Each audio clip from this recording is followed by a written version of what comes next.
परंड्यामध्ये पाहणी दौऱ्याच्या दरम्यान कर्जमाफीच्या प्रश्नावर अजित पवार भडकले। लाडक्या बहिणींना 45,000 कोटी देतोय, सगळ्याचं सोंग आणता येतं, पैशाचं सोंग आणता येत नाही, अशा शब्दात अजित पवारांनी संताप व्यक्त केला। सकाळपासून पाहणी दौरा करतोय असं अजित पवारांनी यावेळेला म्हटलं।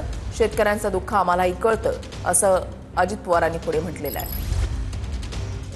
तुम्ही धीर जाऊ घालू नका, आम्ही सगळेजण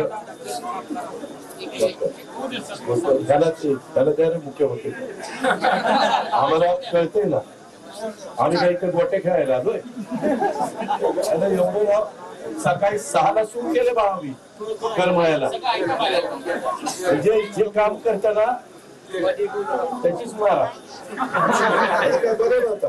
एवढं जीव तोडून चालतोय, अजून पण एका ठिकाणी जायचंय। आम्हालाही कळतंय ना, आम्ही लाडक्या बहिणींना आज किती मदत करतोय। आज 45,000 कोटी रुपये वर्षाला तिथं मदत करतो। शेतकऱ्यांची वीज माफी केली, 20,000 कोटी रुपये भरतोय।